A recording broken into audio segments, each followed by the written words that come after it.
Hello, everyone, and welcome to episode 13 of the Rewatch podcast presented by the Terrible Video Gamers Club. I'm your host, Tyler Schatz, viewer of the trial by combat between Beric and the Hound. Joining me this fine evening is Stephen Howard, loser of the trial by combat, Amanda Howard, winner of the trial of combat, and Gary Delaney. Still believing in the hero of the revolution.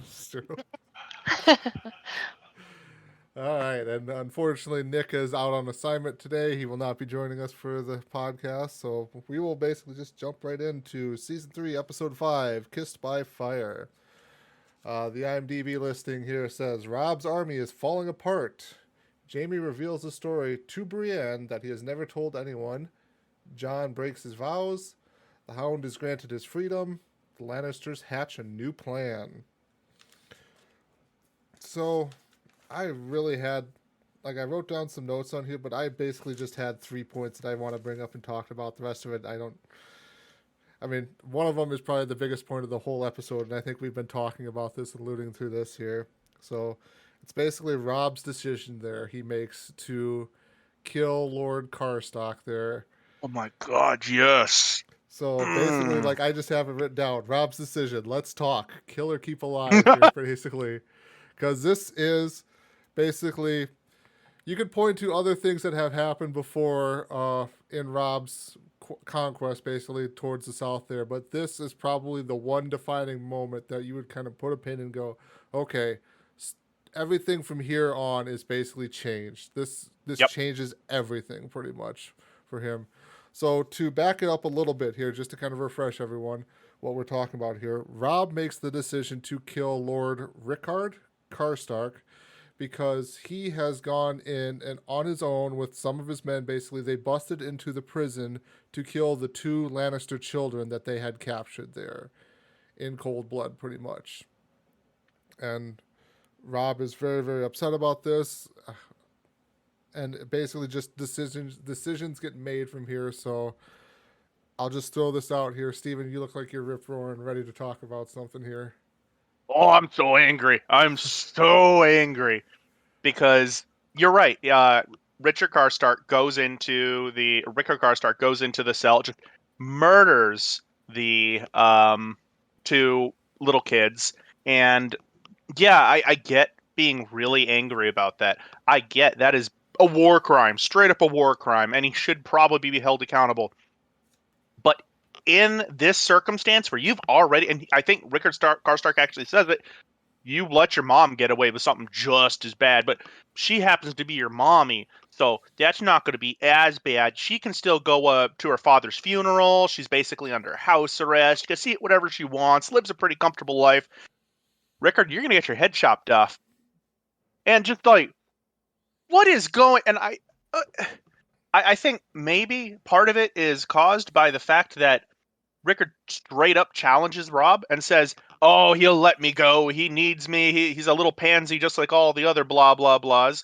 But there's not that many people there to hear him. And Robb, yes, has an issue with leadership right there. He has to mend that relationship between himself and Rickard. And cutting off that guy's head does not mend the relationship. It screws you over so badly. And it's absolutely mind-boggling. And yes, I am apoplectic about it. I don't know what the fuck that means. No idea.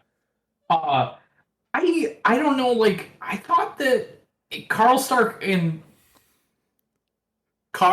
in previous episodes had shown some sort of silent frustration with Catelyn, but he kind of gave the kid gloves because of the honor that he gave to Ned.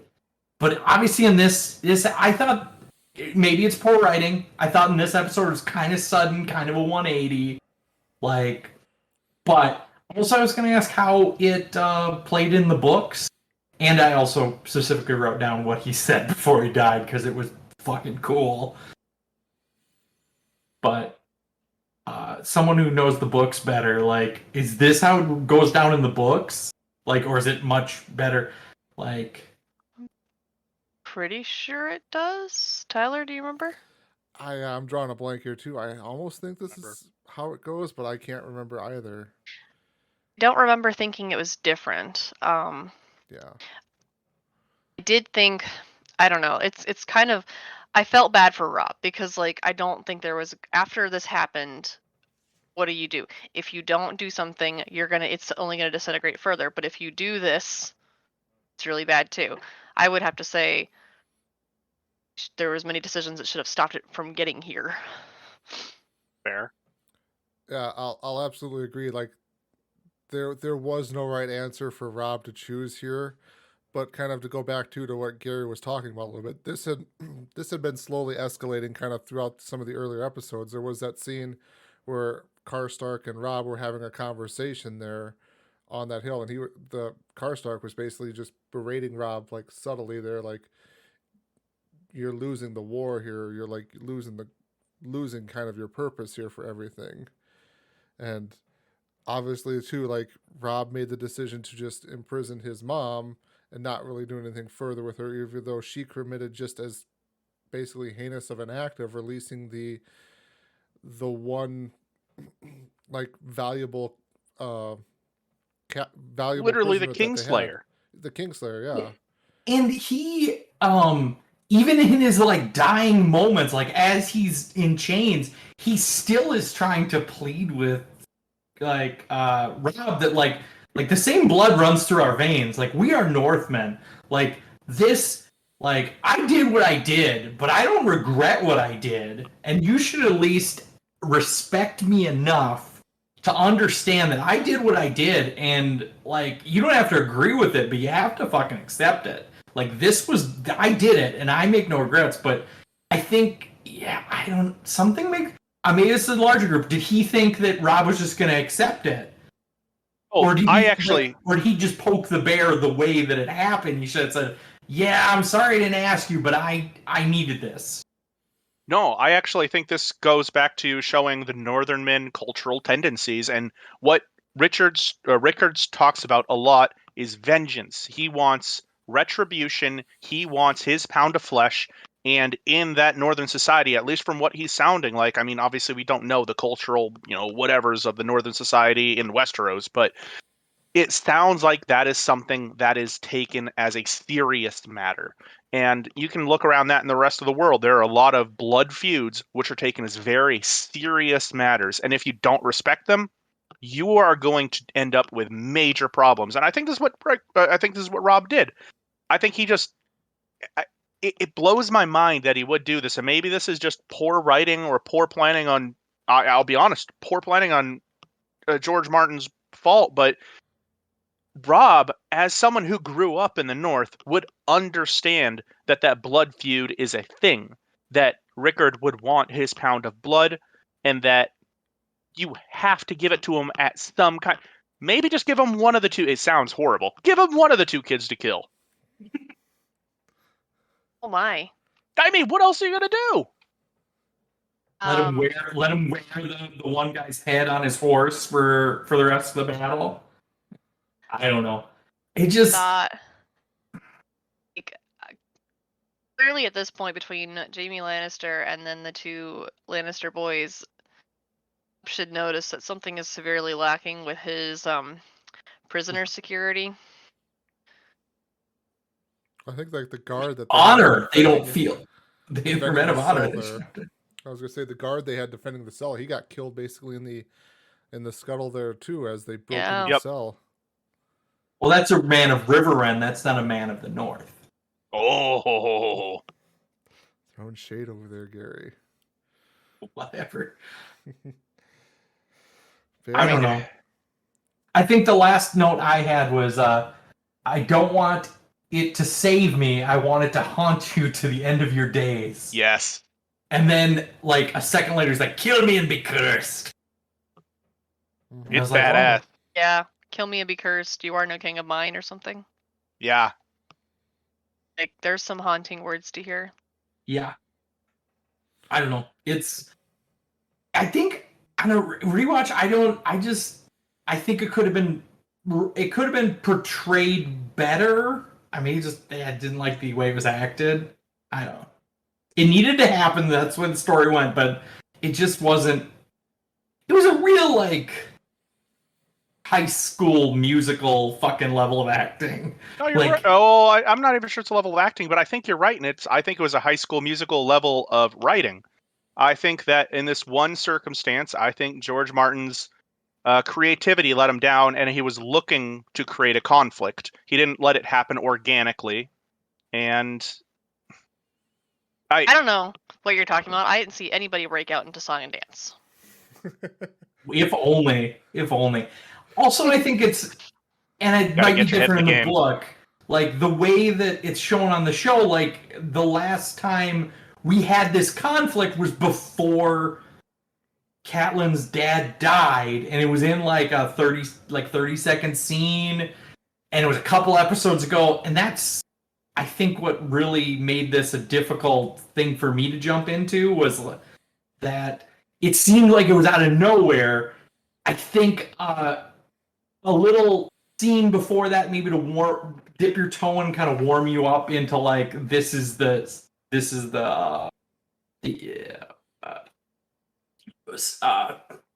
underlying tension and all that stuff going on. Yeah, the underlying tension in the room. Like, I think it just sort of it started on the chicken and the egg scenario. It didn't like. I just think some of this stuff, and it's my opinion, I'm sure it's the way the book is written. If it's a little more connective, there's a little more connective tissue. It's easier to jump from story to story. I don't. Oh, sorry. Go ahead, Steven. No. You go first. I apologize. I was going to say, so mine is not really related to what the happenings of the show so much as maybe more like how the show is presented on HBO Max, or basically the viewing platform that you watch it on. They always do like a previous on thing a lot of times that I just end up skipping through. So I kind of wonder sometimes if stuff like that gets covered in there to kind of, like, I remember, because I've watched these seasons so many times beforehand and we've been talking about them here lately, that I remember a lot of this connective stuff and go, okay, yeah, this leads into this then. So I wonder like if that's all in there though, and like the previously on part that kind of helped, because we'll talk about it when we get to the episode further on down the line, but I always remember one specific episode where that previously on part stood out and kind of helped remind me, oh yeah, this person still exists in the world here. Yeah, Steven. And I actually agree with both. I think the show does a better job at the books of doing that. The books don't give you that. The books jump around from character to character. You might pass months from one chapter to the next chapter and not really realize it. The show actually does give you that recap every single time. You're not getting a recap when you hit a new chapter. You're not going to maybe get a recap when you get a new book. And so I think it's following the book a little bit more in terms of how it jumps around, and it makes it a little harder to follow, but it also gives you a lot more plot lines happening at once, which is always going to be harder to follow. Also in the background, not spoiling anything, but as the show went on, they had a lot more artistic liberties for how long they could tell a story, and I feel like maybe they would have a little more time to give the temperature of the room in later seasons than in this point in the show. But anyway, anyone have any other thoughts on that fun adventure?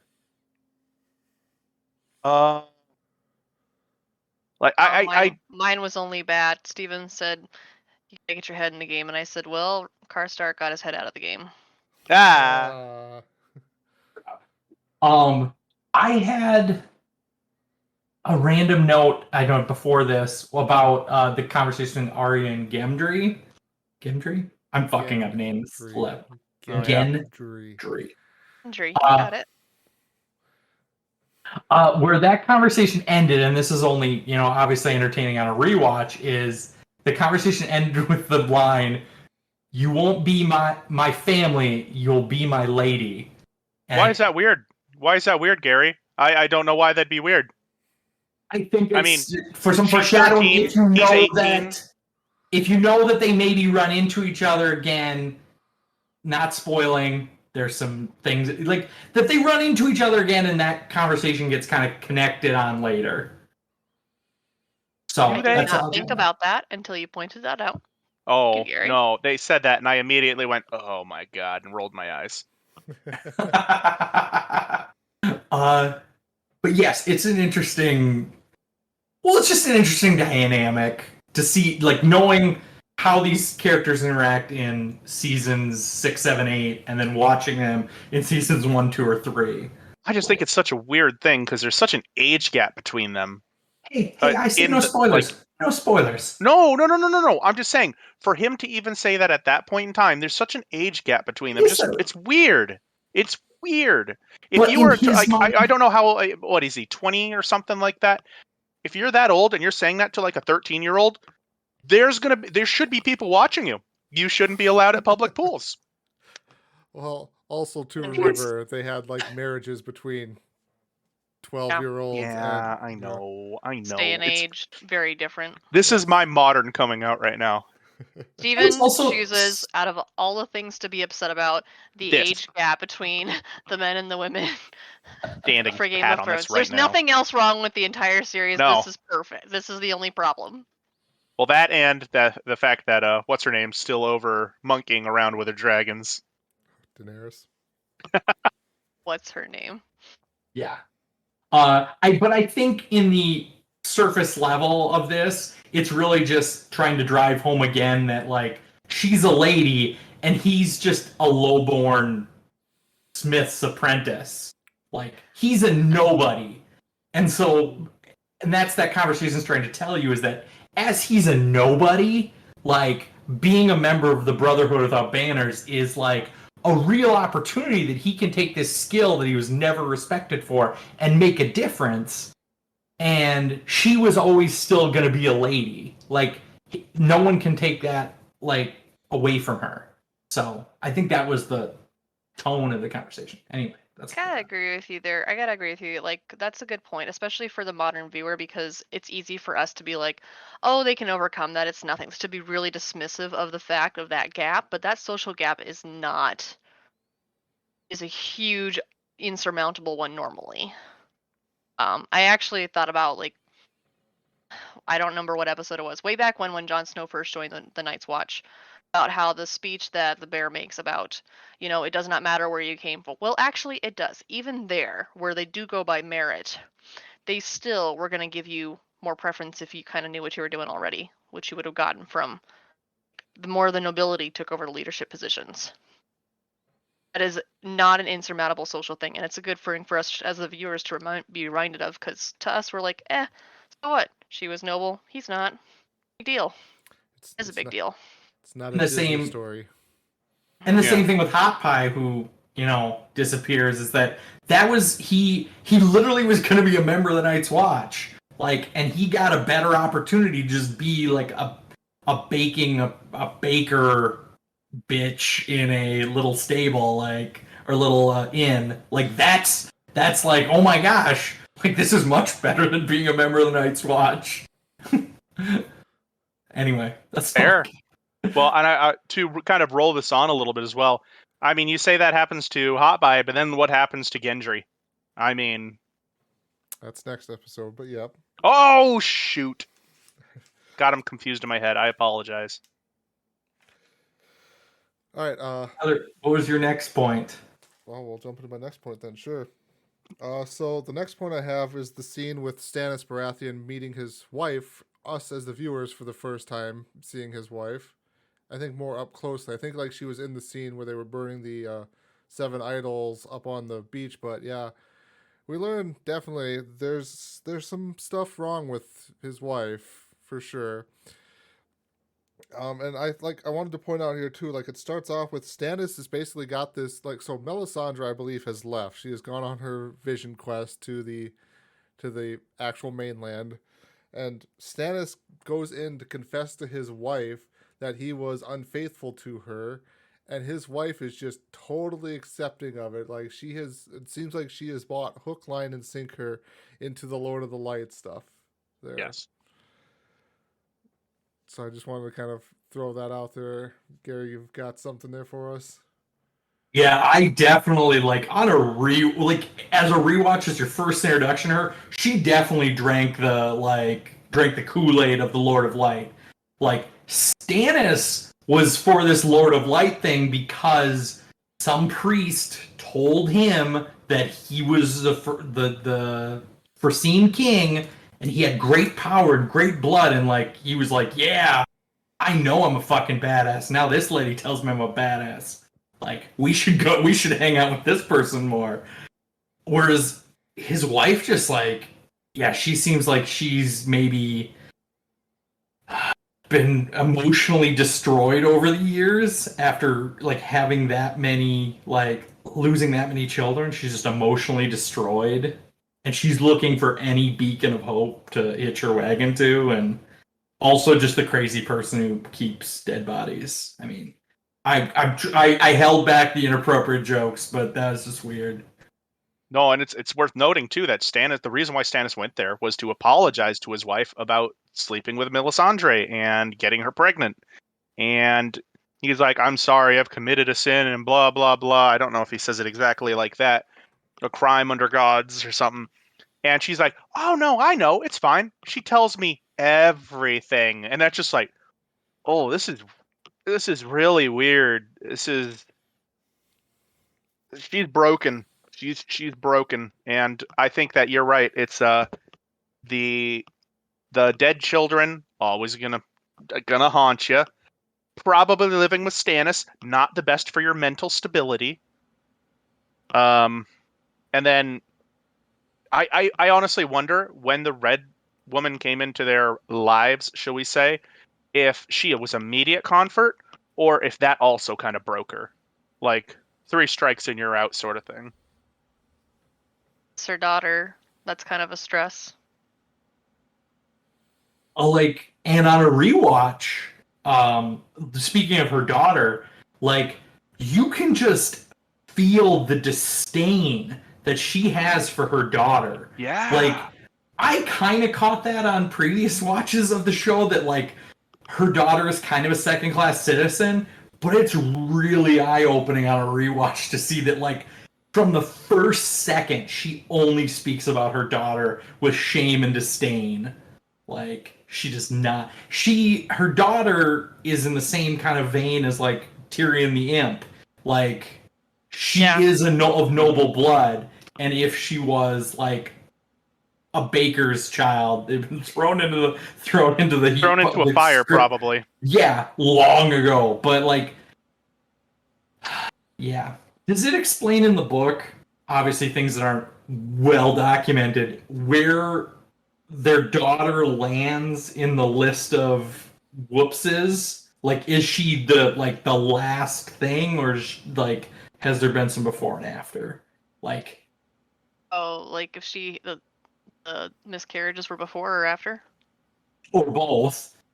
You know, if it was in the middle, you'd be like, oh, I have a daughter, like, the pipes are working, like, we'll just hold it out and we'll get a son. Or if it was like the last time and they're like, we got a kid, like, oh, this is so disappointing. Or if, you know, maybe they weren't always such a, like, so disdainful towards their one child. Anyway, that was just my dark questions of interpersonal, like, family dynamics in a fictional world.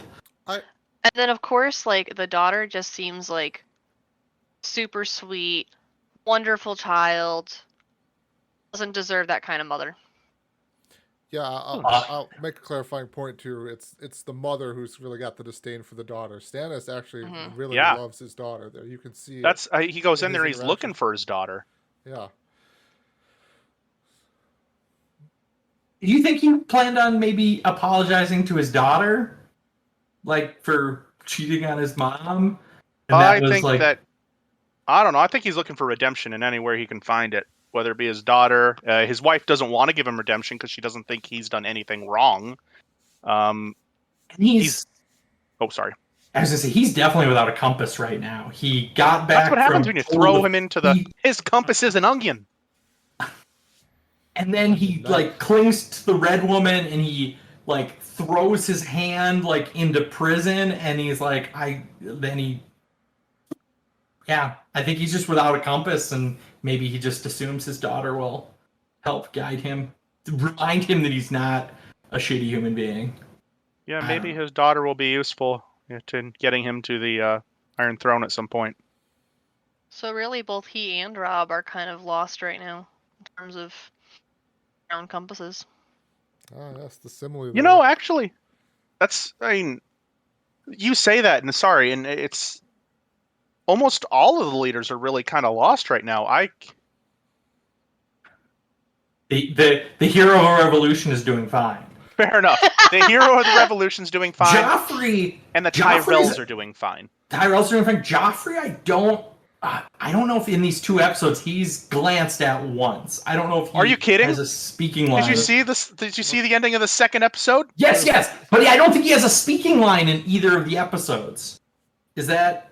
I think that's true. Yes, he does not have a Yeah. speaking Okay. part. Wait. It follows Tyrion, Tywin, Marjorie, Sansa, but like Joffrey is just like the person nobody wants to talk to. Pull the Fair wings off enough. the flies. Yeah. Ugh. Anyway, All right, I'll throw this over to Amanda. What do you got for us for this episode, Amanda? So Brienne and Jamie, Jamie's coming to terms with his man being gone. Put it not much better. And we end up hearing the story of how he got the nickname the Kingslayer. It's kind of a lengthy one. Do you think hearing that, was it good to hear it now? Did it give redemption? Does it not matter? I felt like it was interesting because until now, he has not seemed like a good person. Yet it feels like it's the start of something. I think there's multiple layers there because as the audience, like I don't know if at any point felt bad for this guy. Like he pushed a kid out a window. He attacked Ned Stark. Like he's just never been betrayed as somebody who you want to root for. And then when they kind of reveal that layer of the onion, lots of onion metaphors this today. It's the realization that like no sane he made the best out of a very shit situation, and he still, even after Ned is dead, he still holds lots of disdain that Ned could not believe that he like Ned only saw the worst in him. Like he just assumed that a Lannister does what a Lannister does. They worm their way to the next day, and that was, I don't know, very revealing. So that's one layer, and the audience, and then there's a show. I think it's also just a sign that he's just broken, and I don't know if he at this point in the episode knows what's going to happen to him. He's the Bolton seems like they're gonna be nice to him, and they're gonna they're letting him wash up. They're trying to give him at least the moderate amount of dignity of a sworn knight, even though he's a prisoner. They're just treating him as a prisoner, but he's still a sworn knight. And he's just broken, and he doesn't have a hand. And so I think that's all the layers. I think he just was sick. He trusted Brienne enough, that he told her that story, because in that bath scene, he was like, you're the one I trust. And then, a second later, he's like, well, yep, that's the look. That's the look everyone always gives me of, pure disdain. He's like, do you know why you shouldn't disdain me? Because I made the best out of a terrible situation. Anyway, Steven, to you. I'll add one more layer onto that, and I think it's kind of a thematic switching of every single role that you see. You loved Rob. Now you're going, what is Rob doing? You hated Jamie. Now you're like, this Jamie guy might be it. It feels like so many of these characters are having these dramatic reversals. I believe it's in this episode that Jon Snow has his you-know-nothing moment.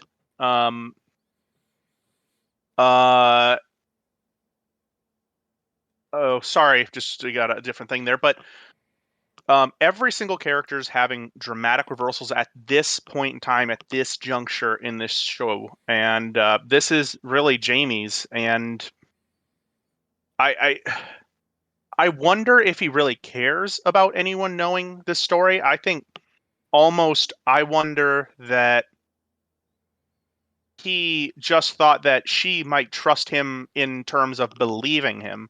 I don't think he cares about people knowing the story. I just don't think he thinks anyone will believe him. They're all going the way of Richard Stark, exactly like you say. He doesn't think anyone's going to believe him. I would add too here, kind of like the role reversal of like shining a different light on Ned Stark, who from all of season 1, other than his naivete that got him killed in the end, there he was always this honorable person, and to kind of hear this that he may have just went out and been like, oh yeah, Jaime did this, he's guilty, he needs to be kind of shamed and everything like that. And then I like the part there of like what the way that bit ends there is Jaime's kind of getting ready to pass out basically in there, and Brienne grabs him and yells out, the Kingslayer needs help, come help the Kingslayer. And Jaime says, no, my name is Jaime, which is just kind of like, again, showing he's probably like trying to let go of all of these demons of, he lost his sword hand, he lost basically who he is as a person, so now he's trying to let go of everything else and kind of say, I am not the Kingslayer, I am Jaime Lannister.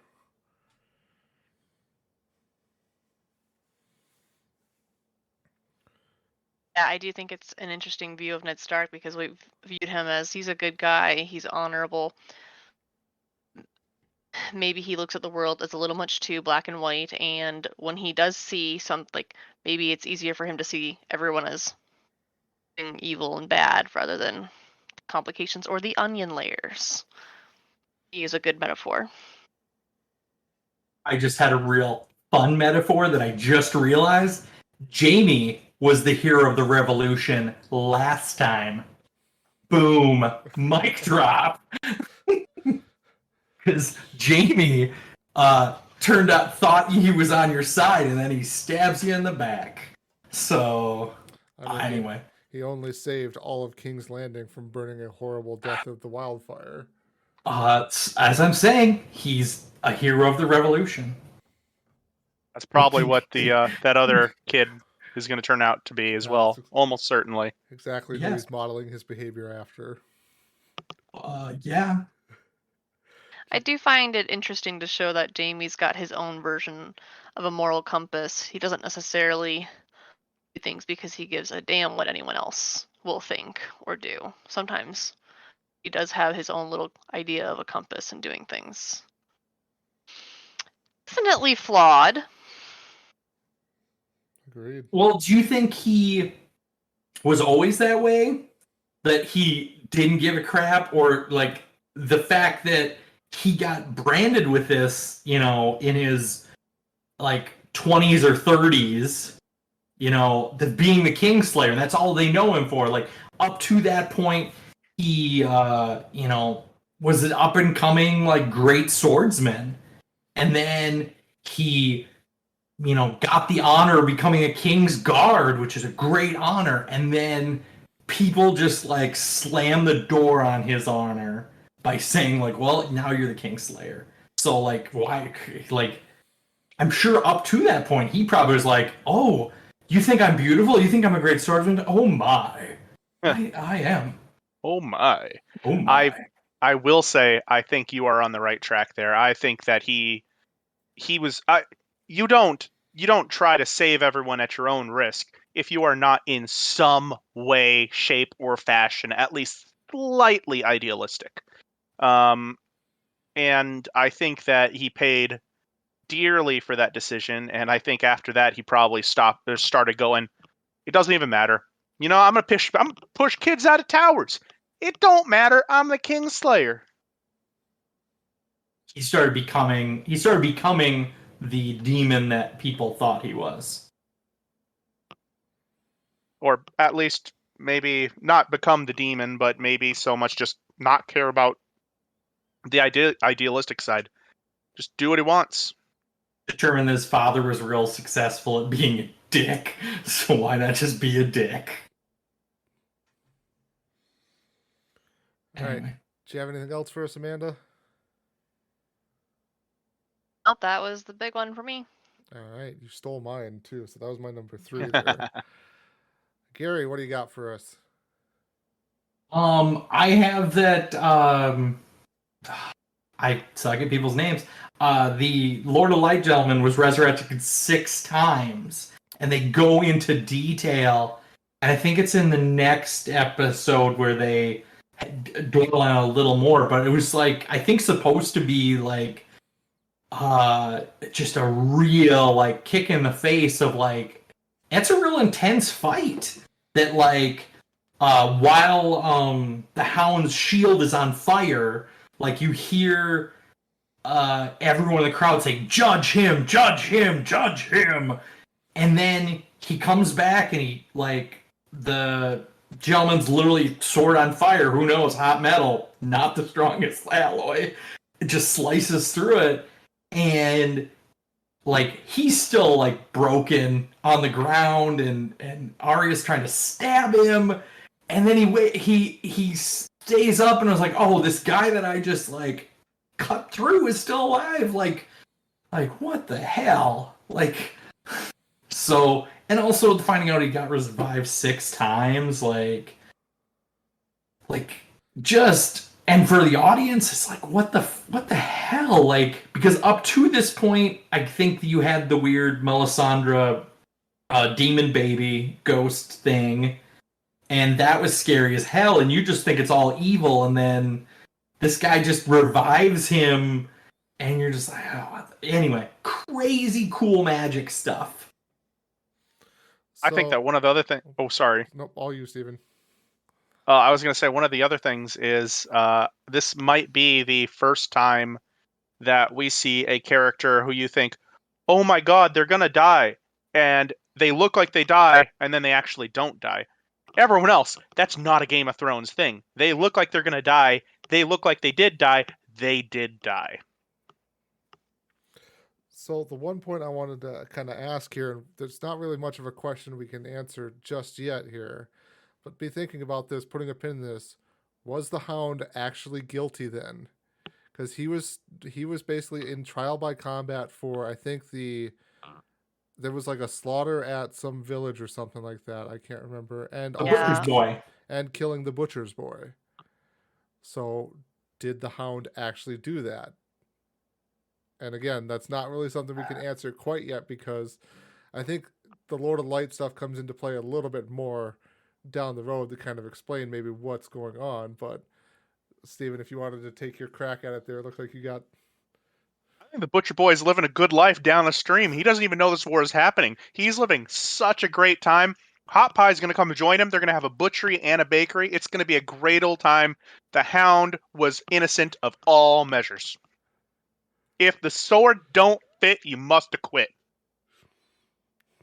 Here's a better question. As Thoros of Myr has revived multiple times, was the Butcher's boy...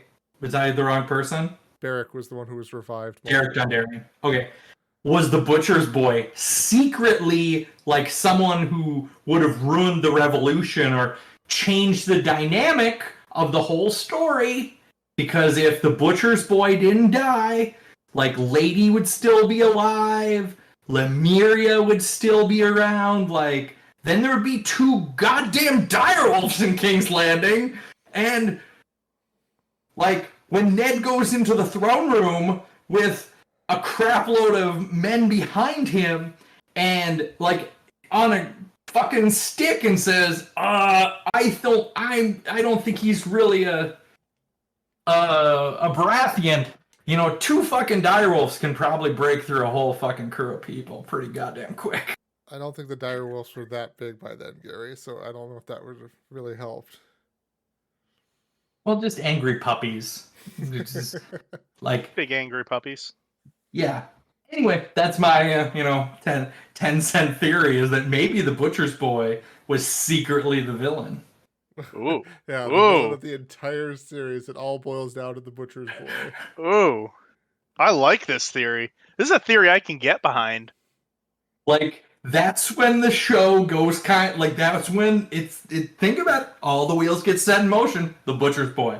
Also, what if he's not dead? What if he's just hanging over the side of the horse? Maybe he gets set free. He never get confirmed. Ned's just like, do you kill the butcher's boy? He's like, yes, he ran. And he just gallops off and he says, hey, kid, go back to the north and don't tell anyone. Go visit my brother, Mr. Clegane. He's a super nice guy. He'll give you killing food him and by water. proxy. Yeah, he's a super nice guy. Anyway. What else? I do not think he's guilty. I think he was just yeah. He also doesn't have a very good past with fire, so he's already been punished enough by fire in his life. I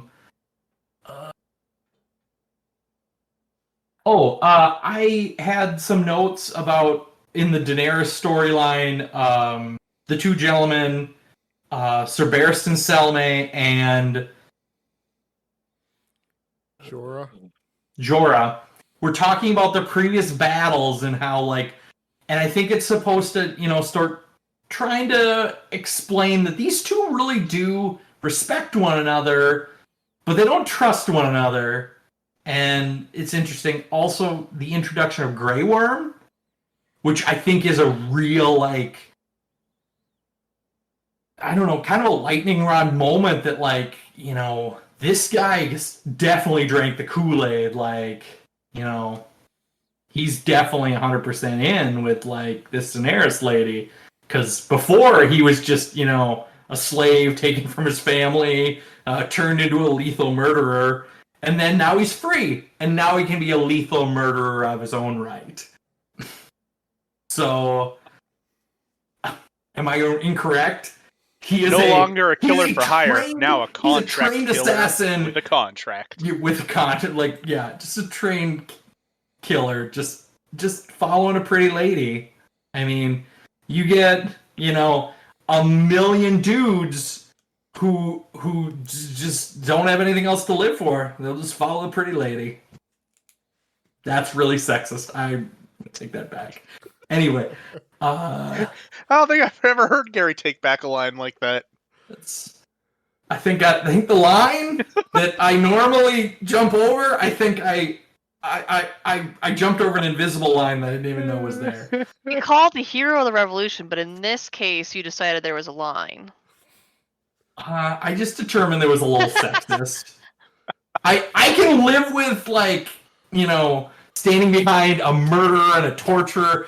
I just don't think I can stand behind a sexist statement like that. I am pretty sure there was a line out there. I can excuse this, and this, but I draw the line at this. Sexism is too far for Gary. We aren't going there. Anyway. The last note I had was about Tywin telling his children that they needed to be married, and they were disappointments.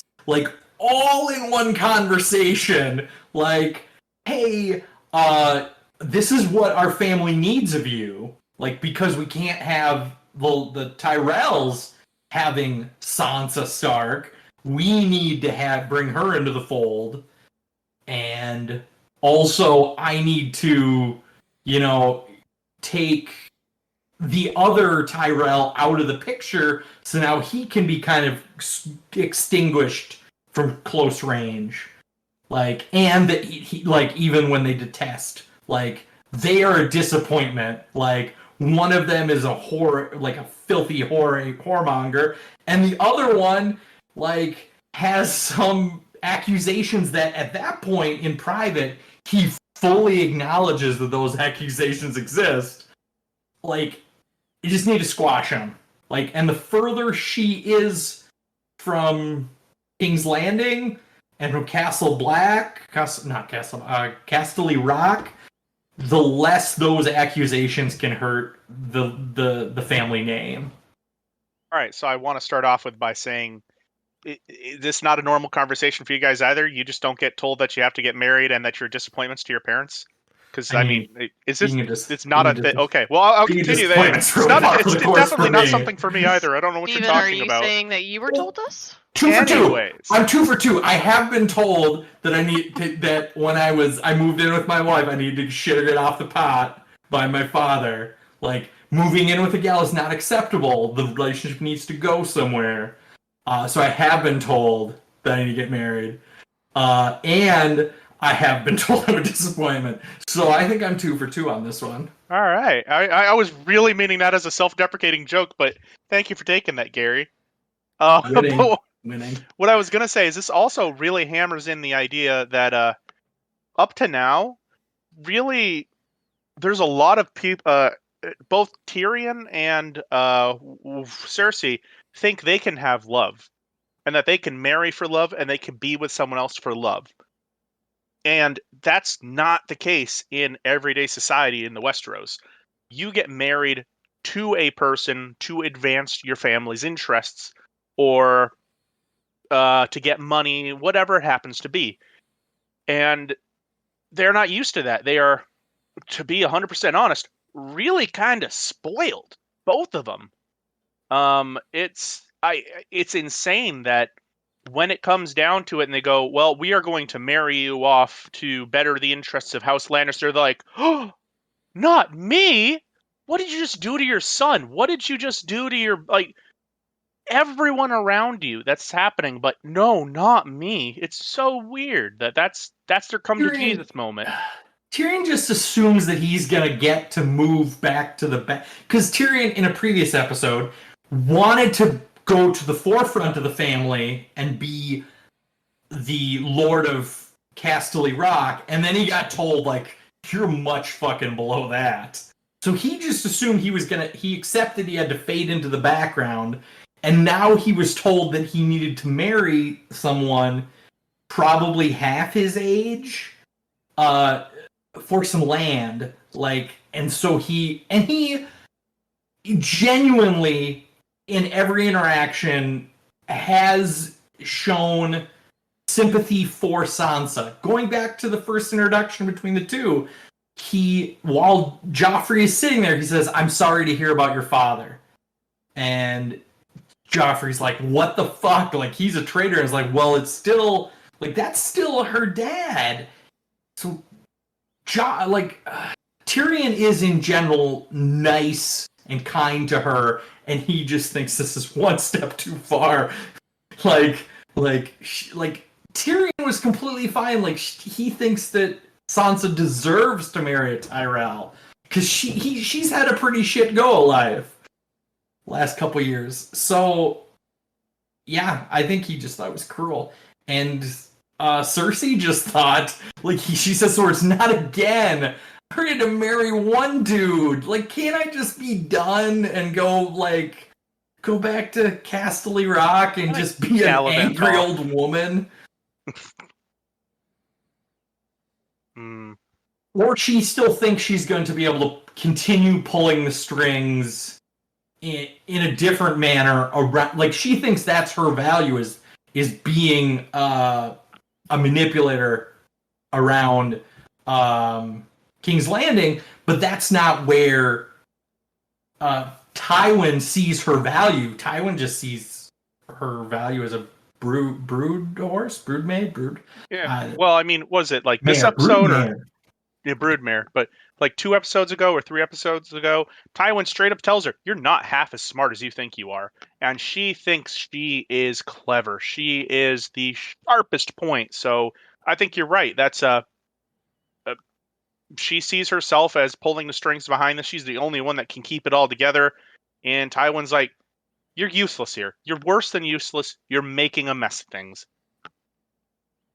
Do you think that, as a story goes, that these repetitive conversations between Tywin and his children is to sort of tear them down and, like, sort of demean them of where they're actually playing the Game of Thrones? Or do you think, as a narrative element, it's to try to explain that these characters in early seasons who were to be feared, like, just have to bow down to this dad that wasn't a main character for the first couple seasons. Like how powerful is Tywin? Like Cersei was running the game in King's Landing, and like he is much more playing the Game of Thrones than her. And Tyrion was like a very smart intellectual man, but Tywin just is like, I'm like just totally above his game. I think that I definitely think there's a narrative element of there's always someone bigger than you. There's always bigger fish in the pond. But I also think it's genuinely Tywin is just a dick. He's just a mean person, and he might be smart, he might know what he's doing, and he might mean the best. He's still an asshole. He means the best. I honestly think he does. I think he has the best interest of his house in his mind. Not necessarily his children, but his house. And to him, his house includes his children, his grandchildren, his grandchildren. He's thinking down the line. Anyway, that was all the items I had for this episode. All right. Steven, what do you got? Oh, I have one quick thing, and that's in the trial by combat in the beginning of this episode. I'll be very honest, I didn't like it. It was cut so badly. You couldn't tell what was happening. It just went from one slash to another slash. You didn't know where they were in the cave. You had no idea what the respective areas of the cave were. It was just a very it was a very hard to follow fight, and someone was winning if they were winning, they were losing if they were losing, and there was no really narrative tell to the fight. There were like I said, there were too many cuts. It wasn't a good fight, and it wasn't up to the quality of Game of Thrones. And I didn't know if that was just because they were in a cave and they didn't know exactly how to do it, which doesn't make sense to me because fights have been fought in caves before and they've been shown on TV. Or I don't know.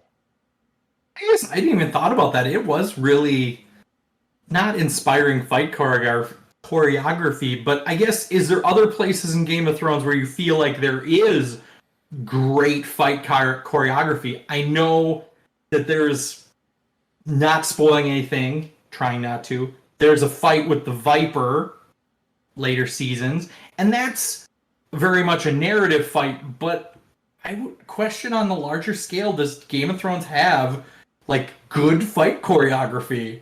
Like, that's just, I don't think that's where they spent their money. I don't think they have. Literally thought of the same fight, Gary, as soon as you started saying it. Don't know now that I'm trying to think about it, because most of it's not, you don't see a lot of one-on-one, and when you do, it seems kind of slow and exaggerated. Ned and Jamie have a sword fight. And then I'm sure that the one with the moon door. Yep. Those were, and so they weren't. I guess in all of them, there were really inspiring fights. They like sort of stage fighting. Like, it was not. Yeah. They're playing to the camera or playing to the audience. Like, they weren't. Interesting. We'll have to keep an eye on that going forward. Yeah, I actually didn't think about that. I almost want to go back and rewatch the other stuff, but yeah, and I'm gonna really keep an eye on that more often now. This was just one that struck me in the face. I hadn't really thought to pay attention to the other ones. I think it was an interesting fight because the gentleman had fire. Yeah, like, I mean, and obviously cool. That's something that, well, and it's fucking cool, but yeah. It's something that the Hound doesn't like fire, and so I think they built it as if, like, I think there was I don't think they fully played on that narrative in the fight. That, like, he ran away from a battle at King's Landing. He gave up his role in the Kingsguard because he hates fire that much. And I don't think they played on it. His shield was on fire, and on a rewatch, I just assumed he threw the shield. He keeps a flaming shield on his arm the entire time. It's just like, that doesn't make sense. Like, if he really, really... I think he would go punch a dude on the side, steal their shield, in lieu of holding a flaming shield. Anyway, Tyler. So I'm going to completely disagree with you about that. there are moments that if you were watching the Hound close enough, you see there is the panic in his eyes that he's dealing with a shield that's on fire. He can't get the shield off. Like there's a scene after the battle's over, he's sitting there like just smashing the shield or basically waving his arm, trying to show like he can't get the thing off. So like during the middle of a battle where you're fighting for your life, there, I think he probably was making the conscious decision there to go, okay, I have this flaming thing on my arm. I don't like it, but if I need to keep it there in order to keep my life, I'm going to, basically suffer through it for a little bit. And as far as the fighting choreography goes, I can't really speak much for that because I don't really, I guess, pay attention too much to that. It was more, to me, it was more about the story being told of the Hound to stand trial for, these crimes that he's being accused of, and then they fight. Obviously, could it have been maybe better? I don't know, but then you might end up with episode 3's 45-minute long lightsaber duel there or something. I don't know. I guess I didn't pay enough attention when the gentleman lights the sword on fire. Is it oil or is it assumed he does it with wizard magic? I feel like in the first time you see Heart Ripper, what's Stannis' sword? Oh, I don't remember. Fire. Lightbringer? Lightbringer. Thank you. Yeah. First time you see Lightbringer, it looks like it's oil on the sword. But I feel like, not spoiling, next time you see Lightbringer, it looks like goddamn lightsaber magic. When the heck do you see Stannis' sword again? Okay. I think I'm pointing that out now, but I thought like the book has a completely different version of Stannis' sword there that they really talk about there, which we'll talk about once they get to a different part further on there. But as far as like Barrack's sword, I'm pretty for sure you're supposed to be believing that it's the magic of the Red God there. So he just waves his hand over the blade and fire kind of. That's what I just didn't know. Like it's not very well. I feel like if it was truly wizard magic, it could have been done in a better narrative manner. To be like, I've got fucking wizard magic that lights swords on fire. But I wasn't too concerned about that, but I will go to your point, Tyler. I do think you could do the element of the narrative aspect of this fight while doing it in a better cut, while doing it in a better way of, I guess, being shown, because it's really jumpy. If you're trying to watch what's actually happening in the fight and you're not just kind of going, ooh, fire sword, it takes away from it because you can't figure out what's happening, and it's jump to jump to jump to jump. I'd probably completely agree with you. It's just, for me personally as a viewer, I've never been one of those people to kind of like sit down and completely analyze scene composition of stuff like that before. I was just kind of watching a lot of stuff. I mean, obviously I could probably think of some terrible stuff in the past, but really that's never been my focus watching stuff. You've ever seen Transformers? You mean Explosion, the movie? Transformers was a fantastic movie, Gary. I love explosions. I love Michael Bay. God, you couldn't see a full Transformer in like maybe more than 2 minutes of a first Transformers movie. It's just jump cuts of like shit moving. Yeah. Anyway, it's just an opinion. What people watch shows for is a little different, whether you watch it for the narrative aspect or just looking at the cinematography, like, which sometimes Game of Thrones like just kicks the fucking door down, but sometimes it doesn't. The end of the next episode definitely kicks the fucking door down for cinematography. And then, real quick, the only other thing I had about this episode was just the other part with Tyrion and with the Queen of Thorns, where the Queen of Thorns doesn't so much haggle with Tyrion as tells him exactly what's going to happen. And it is a very... You're used to thinking as Tyrion as this master negotiator, super smart dude, and just has his ass handed to him by the Queen of Thorns. And it is a delight to watch. I think that scene is also to, I guess, give a different portrait on how much the Lady of Thorns knows. She knew exactly how many long swordsmen, how many, like, all of the troops. She knew exactly how much supplies they brought to King's Landing. Like, she knows, because she's dealing with the Lannisters and she's dealing with the crown, she knows that what she's given, she doesn't want to give it for free. Like, she wants that if ever there's a question, like, not only do we want to install my granddaughter as queen, like, we would like to be a little closer to the inner circle. Like, Yeah. because, like, Keeping your city from starving for the winter. but I think, yeah, it's definitely a very sneaky way of saying, like, this lady's not just somebody who can finagle with romance and way to a man's heart and how dumb men are. Like, she knows her shit. And For all that, she doesn't just turn him down, though. I mean, it sounds like she's telling him basically no, and then at the end she goes, "Very well, we'll pay for half." Where Tyrion, which all he said was literally like, "My lady." Like, So- and I think she went into that conversation knowing that she was going to pay half, but she was going to make Tyrion sweat for it, and she wasn't going to let Tyrion forget that, like, she did him a solid, because at the end he's like, "Oh yeah, totally, like, that's totally fine." Like, just, I think, playing mind games with Tyrion, because Tyrion, like, she knows Tyrion's out of his fucking depth when he's playing a bookkeeper, and she says, like, "I expected so much more of you as a whoremonger, and instead I find you're just a glorified bookkeeper." Like, Yeah, she understands it's not his character. And I think she was also like taking his measure too.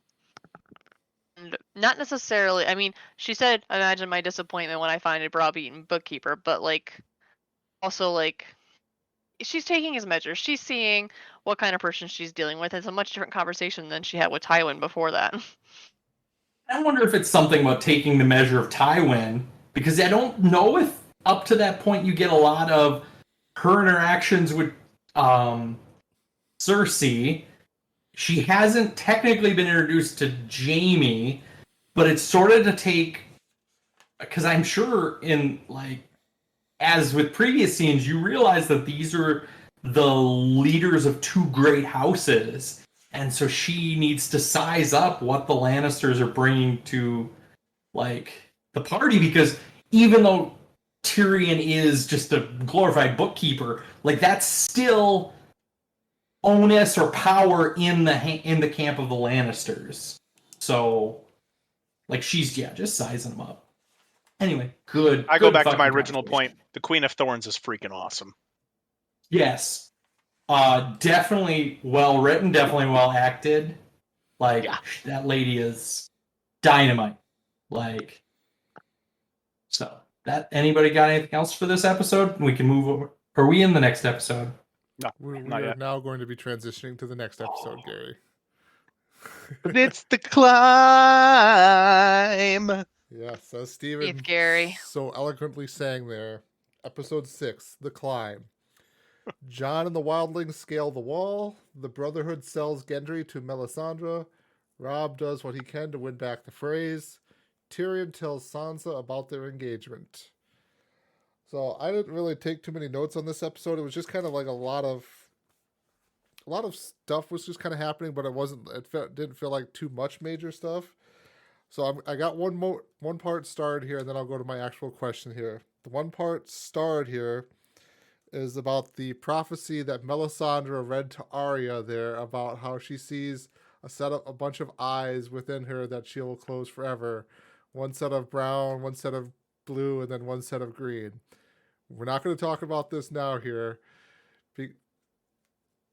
but it comes up later on, and there's just so much to talk about how it is just so dumb. I'm just going to say that right now. It is just such a dumb line. I don't think it's dumb. I think it's just a general throw about what you know at this point. Actually, I take that back. It's not dumb. It's It's what they attach to it that is really dumb. That's the part. And is it what they attach to it, or is it what the audience, like, speaking of the general audience of the show as it grew bigger, like the stupid things people read into, and that line, without ruining anything, that line people read into way too much. It was a throwaway line. No, I think people went. We'll talk about this here when we get to that part of the show here, but like I think they use that line. The writers, the showrunners use that line to go write themselves out of a hole they dug themselves into. Anyways, to actually come back to this episode here, the one part I want to talk about here is basically the ending here of Varys and Baelish in the throne room talking, again, having one of their great conversations with one another. And we get the classic line from Baelish there that chaos is a ladder. Some people don't ever make the climb. Some people choose not ever to make the climb. And the climb is all there is, basically, to the struggle that they're in here. And I cannot say enough how great of a just conversation it is between the two, because it's Varys and Baelish kind of poking at one another to say, kind of, oh, my plan backfired this time, but you picked it up over here, or I got your plan over there, and then your stuff was thwarted. And we later find out, too, an important character was kind of killed because of actions from Varys there, where we get to see Gary's favorite character show back up again with his crossbow in hand, having done the deed to kill, I don't remember what her name is, Ross. She has been put up basically by Baelish as bounty for Joffrey to kill, basically, because Baelish knew that she was leaking secrets to Varys there. And just the whole speech that Baelish gives there is just such a great reminder of his drive and determination, basically. Like, he is eyeing for the throne, and he will rule over the ashes if he must, basically. Honestly, I thought it was just as you're mentioning, honestly, I think the line about the lady is just him twisting the dagger and pointing out that, like, I'm winning. And fun fact, that thing that you thought you had on me? She's dead. Suck it. Like, I'm winning. Like, I have everything in the win column, and the one thing thought you had on me, it's gone. Well, that's the entire point of their conversation, though, is they're just they're almost one-upping each other. They're having fun at it. And that's, I think, goes back to what Varys said and what Tyler just alluded to as well. Varys said, no, I actually very much enjoy Littlefinger. It's just that he would be king of the ash, or he would see this world burn if he could be king of the ashes. And they are enjoying that fight right there. They are enjoying the one-upping each other. They're having fun. I had this as a primary question, but it gets kind of in the dark corners of what happens to the lady. And it goes back into a previous conversation that Baelish had with that same person that said sometimes men like to do terrible things, like one liked amputees, and if you don't, and I think it's the same, if you don't make them happy, like, I'll give you to someone who fuck corpses. Like, that's and they use the same language. I can't remember what the line is. She was a bad investment. Bad and I found someone who was able to. Sorry. That's the exact words that he says to her about, like, I don't like bad investments. So clean yourself up, and we'll start again tomorrow. That was when I think the babies got killed in the brothel. Yes. However, my bigger question was, going into the dark side, what did Joffrey do to her? Did he rape her? Did he just torture her? And he's like someone who wanted to torture, or did he just want to commit cold-blooded murder? Like, what was the transaction? Or did they have sex and then he, like, tied her up and then killed her? Like, I'll be very honest, Gary. I think I feel like it's fairly obvious, at least to me, that she was brought in there, put up as a target, and it was allowed to have Joffrey to torture her to death. or torture her to whatever extent he wanted to do. I don't think Joffrey expresses sexual cravings. I don't think Joffrey expresses anything besides a want to hurt people. And that is torture. That was what it was. It wasn't Yes. just like cold-blooded murder. It was just straight up torture. He Like, could do murder. He could do murder whenever he wants. I mean, it's torture that he wants, and he's shown that before. Your best buddy has shown to his wife to be, hey, you want me to show you the torture chambers?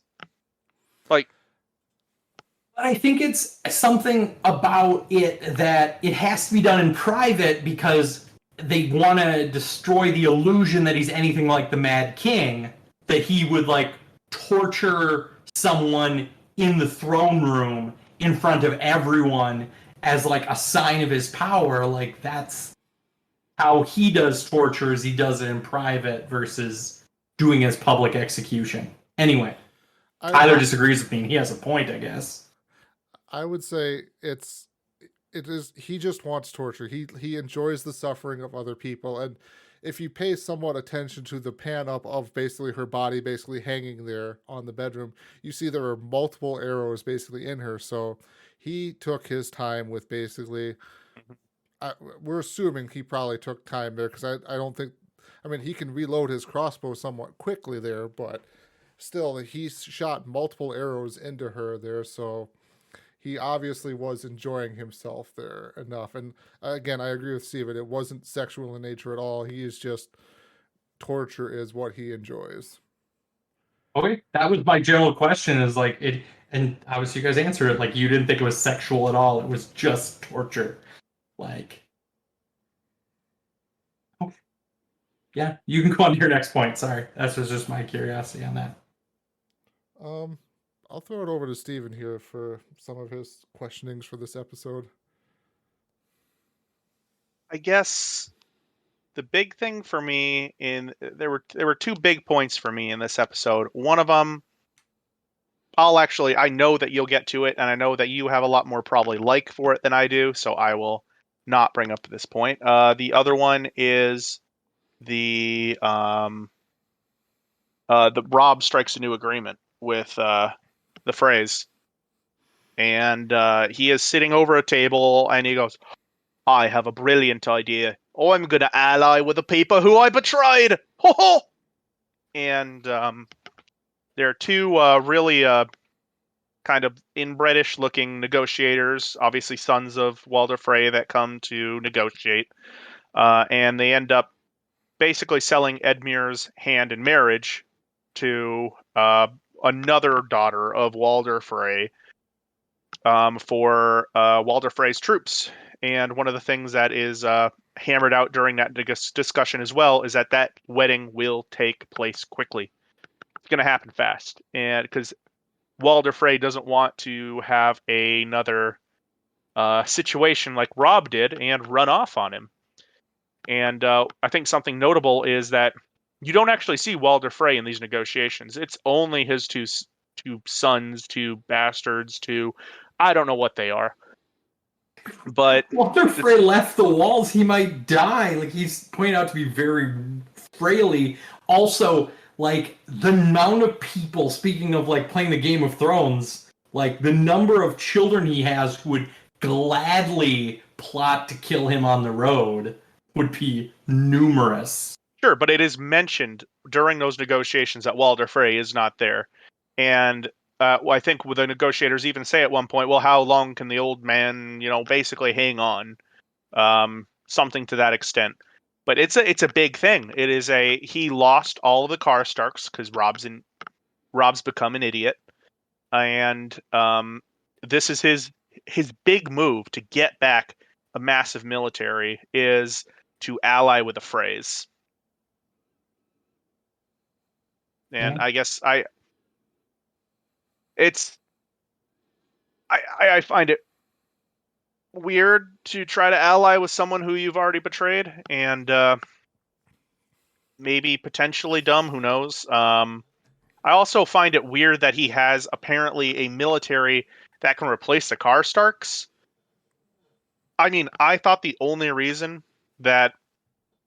the the Freys were so powerful is because they owned that basic. It was the only bridge over, I forget where it is, but the two towers that own the bridge. Crossing? Until Twins. what? The twins. Yeah, the twins.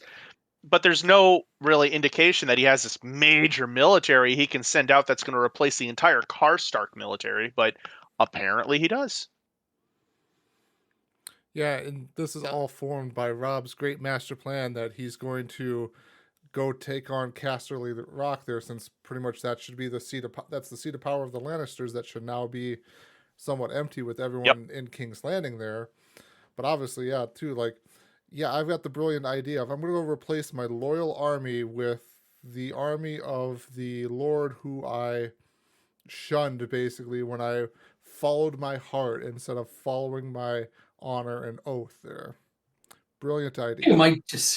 It might also just be a sign of how few people he has to talk to about war strategy, that he talks about war strategy with his wife, and his wife is the only person that hears this great war strategy, and it never says that he checks with anyone else.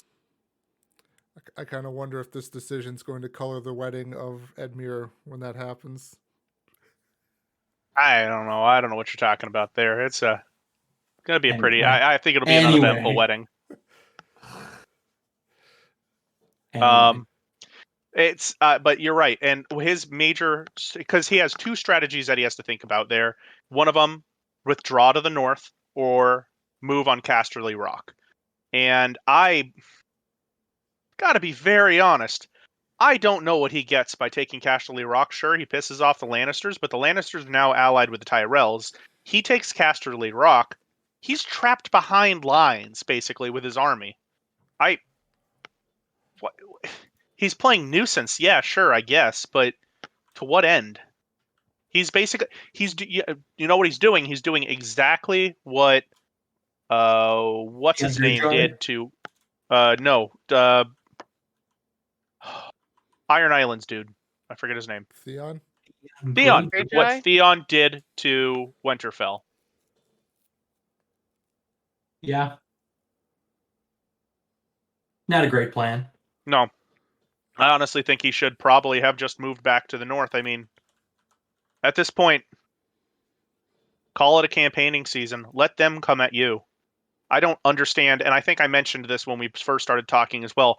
I don't understand why he's still trying to take the fight to the Lannisters. He doesn't need to beat the Lannisters. He needs to not lose. It's a big difference. Yeah. Steven, you got any other points? No, those were the big things for me. Gary, what do you got for us? I made note. It's kind of the early part of the episode where you check in with Sam, and he talks about the wall, and I think it's just sort of maybe it's sort of an introductory conversation between, him and I forgot the gal's name. Gilly,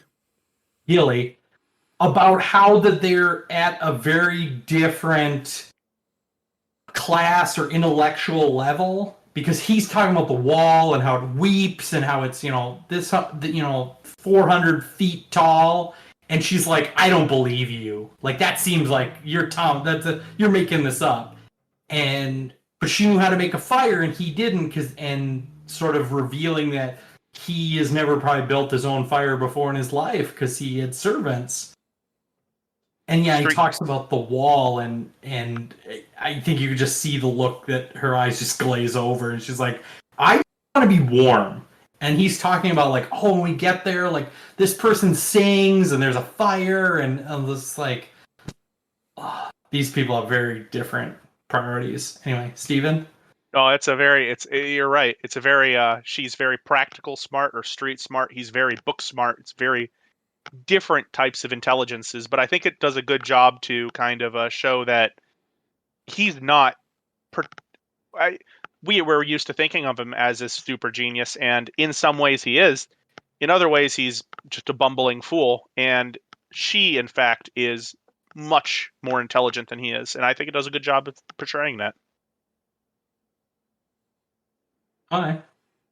The next note I had was about the conversation between Jon and Ygritte about loyalty before they climb up the wall, and it's sort of to point out that Ygritte could see right through Jon. Like, she could see that he was only, like, trying to survive. He was making every play he could to survive, and she said, you know, I understand that, but from this point forward, like, fuck them, like, fuck the King of the North, fuck the Wall, fuck the King, like, just, like, you just need to be loyal to me. Like, because she understands that he's at a crisis of faith as to, like, especially when he's talking about attacking King's Land or Castle Black and providing information. Like, everyone can see that he's really uncomfortable giving this information because every time he gives more details, it's just he feels like he's betraying them one step further. And at this point, all he's done is kill the Corn Half-Hand, but every time he gives more details, he knows he's leading to the deaths of all these people at Castle Black. And she eager to just see through this and is like, as long as you're loyal to me, like, once we get, you know, south of the Wall, like, you just need to be loyal to me. Like, that's all that matters. So, anyway. Yeah, I think I like the line where she puts it well, because she points out, she said that, you know, Mance Rayder doesn't care if I live or die. The Night's Watch doesn't care if you live or die. We're just soldiers, and there's more of us to pick up when we've fallen. So we'll be loyal to each other. And it was a really interesting way of putting it, because Jon clearly does have, I mean, does he have feelings for her? Has he gone farther in this? Is it all a ruse, or is he there and in it too deep? I think it's mixed. Yeah, I think I think the conversation between them is Ygritte knows that he's conflicted about a lot of things, but she doesn't think he's conflicted about his feelings for her. Like, let's start with what you're not conflicted about. Like, you had a good time, I had a good time, like, and you're generally you're a genuinely nice, kind man, and like let's go steady, basically, in the old 50s terminology. Like, this wasn't a one-time thing. Like, I think I want to stick this out. So let's start from there. Let's move forward from that point. So that's how I thought it was a real good scene, and I don't remember it. And those, I feel like, on a rewatch, are the best scenes, are the scenes that you don't remember, but they're, like, so character-driven. Any other thoughts on that? Otherwise, I'll move to my more Jon and E. Then they climb the wall, and, like, another character-building scene is that, like, they were going to cut him, like, sort of proving Ygritte's point that, like, they don't care about it. They were going to cut her loose. Like, and she was well liked by this other guy. Like, I think it was implied that the guy that cut her loose was in love with her and felt really jealous of Jon, but, like, was willing to just throw them off the side of a cliff. And the big burly dude at the top, Tormund, he actually was willing to fight it out. Like, Tormund has some loyalty. Like, he was not gonna, like, throw. He says he likes Jon, but I will kill you if you screw us over. But he hasn't given up on him yet. Like, and then the last sort of note on that plotline throughout the episode is they get to the top and they kiss. And that was the scene where I mentioned previously, like, where there was pretty good cinematography, because it, in the story that Ygritte says, she, like, that's her dream. She can't even imagine what the top of the wall looks like. Like, and then the last scene of the episode is like them showing, and it's the backdrop of the wall is south of the wall. It's not north of the wall. So for Ygritte, it's the first time she's seen south of the wall, and it looks pretty green and lush compared to climbing a giant white ice hill. Like, So I thought that was pretty good cinematography to sort of capture the moment of how excited they are to be alive, be at the top of the hill, and I don't think it covers at any point like them climbing back down the other side, or if they like have another elevator like they do at Castle Black. But anyway, Steven? I was just going to agree that I really did like the cinematography, like you were saying. As they get to the top, they start looking out, and it's a cool moment. It's really neat, and it is played well, I guess. I made this comment to Amanda when we were watching it together as well, though, and it was, holy crap, does the green start real quick after the snow ends? It's just like bang, bang, right there. And I get why they did it, to make it look, obviously there's a huge difference. It was just really funny to look at, just like, so snow stops here, and that's where you can start growing grapes. That I didn't even think about that. Like, it is very much not a poor writing, but just very interesting, like background choices. That it looks like it's near King's Landing. Yeah, but maybe that's a illusion. Maybe that's how Ygritte sees south of the wall. Huh? Ooh. I would probably say it's more of just there's a lot of land that's considered the north, so what you're seeing is still the northern territory. Really, it's you probably don't even see out past the north there from up on top of the wall. Where is it implied that they're climbing? They're not climbing by Castle Black, and they're not climbing by Eastwatch by the Sea. Somewhere in between the two. Yeah, I feel like Between this the is castles. a general feedback that's not even a spoiler, is that like geography north of the wall is never very well covered. Because in the opening scene, the only real good geographical map, it ends at Castle Black. And then it never goes past the wall at Castle Black to give a good understanding of where. Yeah. Except for I think there's, like, one point there's something that's shown. But, yeah. It kind of makes sense that they do that, though, because, I mean, people don't venture past the wall. So it's kind of, cool. And we're seeing this all from as we want to talk about who we're seeing us from, it's the Westeros opinion that we're seeing it from. Civilized world. And so, yeah, you're never going to know what's past the wall. I agree with you, though. Anyway, the last note I had was going back to the conversation between the two gentlemen in the throne room. Is that they said it was said that the throne is made of 1,000 swords, and I do remember that in the book, like the Iron Throne is literally a mound. It's so much melted metal that it's a hill that the person sits on top of. Whereas in the show, it's a chair. It's a very grandiose chair of melted swords, but they say like less than 200 swords. Like, and I thought that was an interesting line, because I think that's them acknowledging that it's not as cool as it should be. It should be much bigger and much more badass. Anyway, Amanda? I actually I liked that, because I felt like it was the writer's way of acknowledging that they are not being true to the book in this case. It's supposed to have stairs. It's supposed to be 1,000 swords melted together, and it's really hard to climb to the top and sit there and perch there.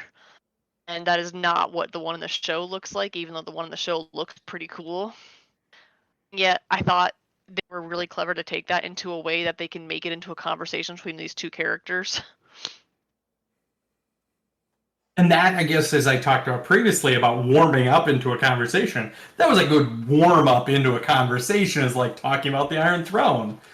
Like, anyway, I thought that was my last note about this episode. Was so, right. Tyler, back to you. It's over to Amanda now. Melisandre appears up to Thoros of Myr and to Beric Dondarrion, where we mentioned that, and she, I do remember the first time watching this, like, because Melisandre just seems like she just knows everything. She's got all this power. I was scared of her when I first was watching the show. And now, even still now, like seeing her shocked face when she realizes Beric Dondarrion has come back 6 times. She, of all people, is surprised by this. And she even says, this is not possible. And she asks him, doesn't she? Like, you've been to the other side? And Beric says, the other side? There's no other side. That is, I loved that part. It almost doesn't play anything into actual like events in the world, but it's just this really cool world building effect of what is really behind like the Red Woman, what is really behind their theology. He comes back from death and she's like, oh well, what's it like over there? Oh, there's nothing. It's black. And it's just like you see that the shock on her face, and maybe they describe this other places and I might have missed it. I'm over the moon about that part. It was really cool. It's really neat to kind of get a perspective on not just the mystic, I can set my sword on fire, I can bring you back to life, or I can have a smoke baby. What is after all of this? It's neat. I think, the Red Woman, literally, Melisandre asked the question because she is truly intrigued. Like, like, what is the afterlife like? And he's like, it's just dark. And then I come back to life, and she's like, oh, that's weird. Didn't know that. And I think that was just, it was a real cool conversation because, you do sense that, like, Melisandre thinks she knows everything about the Red God, and the conversation I've misnamed him. Anyway, knows everything about their God, and she even goes in the conversation kind of belittling him about like how he was sent to Westeros to convert the king to like the Red God, and he failed. And he's like, I didn't even give a shit. Like, I just sort of played the part of the crazy, like, priest, and just, like, I played my part in the theater of, like, religion. And it just, like, and it was just such a, it was an interesting conversation because, like, she just is realizing that she doesn't know nearly enough about the powers that can be done, like, with the, that can be done, and she doesn't even believe that he's deserving of the power to resurrect someone. So, anyway, that's all I had. Back to you, Amanda.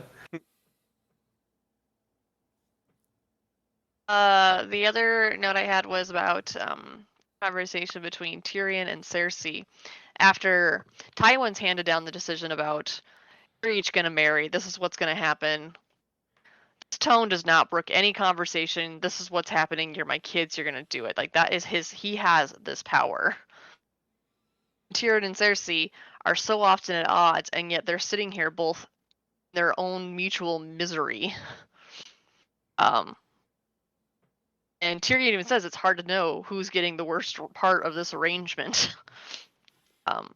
Cersei mentions at one point, father doesn't discriminate, which is, I don't think is true. Definitely he discriminates, not about his children's happiness. He definitely discriminates against Tyrion way more than the others. But yeah, he doesn't care about Cersei's happiness either because he figures it's for the family. On to Gary. I was going to point out there's kind of a conversation that's had where Tyrion's trying to figure out if Cersei was the one who tried to have him killed. And for the second time, those two are interacting, and Tyrion thinks that Cersei did terrible things. The first time was that the guards killed all of Robert Baratheon's bastards, and she's like, oh, and Tyrion's like, oh crap, you didn't do that?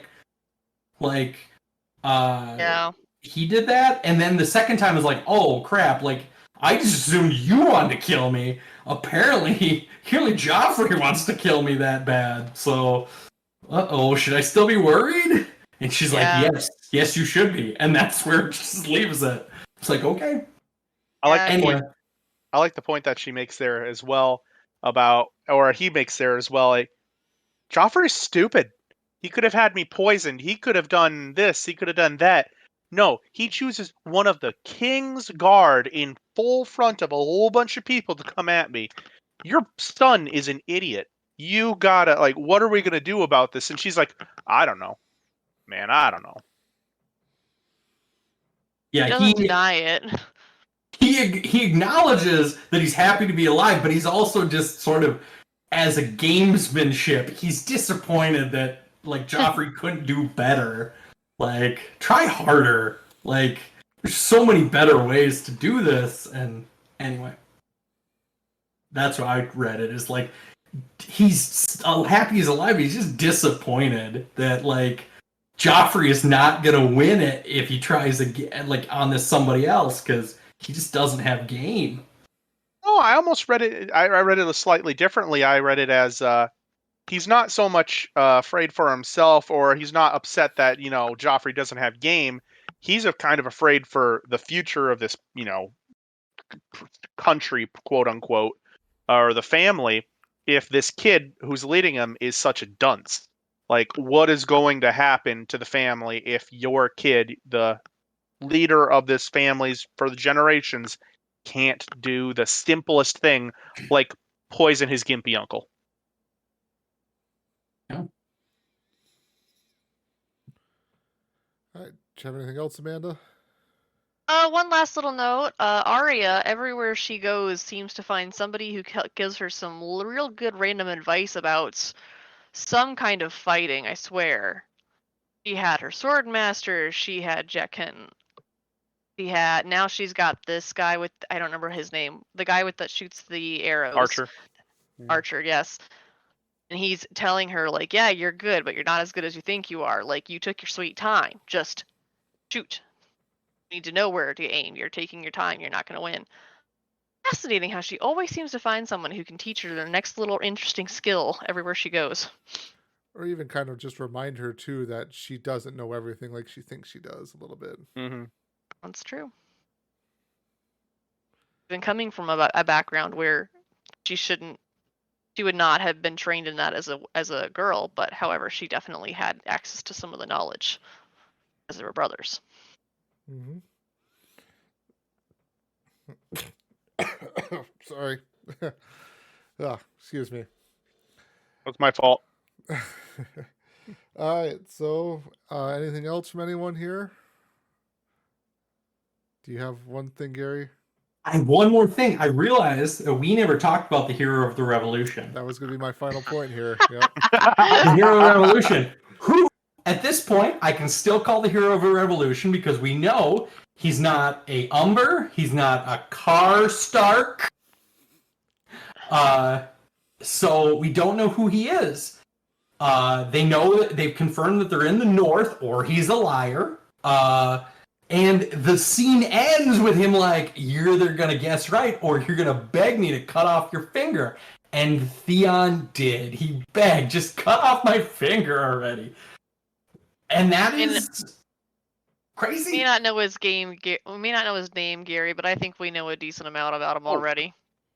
You also get the fantastic line. If you think this has a happy ending, you haven't been paying attention. Yep. Just the best foreshadowing. line. I don't know. They haven't. That actually, ironically, speaking of the hero evolution, he asked the question: do you know why I'm doing this? And you still don't know his motives yet. So he still could be the hero of the revolution. I stand firm on that. True. Gary has a good point, guys. I think we have to defer to him on this, and I think the hero of the revolution must remain his title. I'll probably forget his name long after this. He will forever be known as the hero of the revolution long after his name is lost to the time. Yes. All right. Well, that sounds like it's going to conclude it then for us here for this episode today. For next time, we will be watching episode 7 and 8. Episode 7 is The Bear and the Maiden Fair, and episode 8 is Second Sons. All right, well, Thanks everybody for listening. Have a good one. Bye. Bye, thanks. Bye.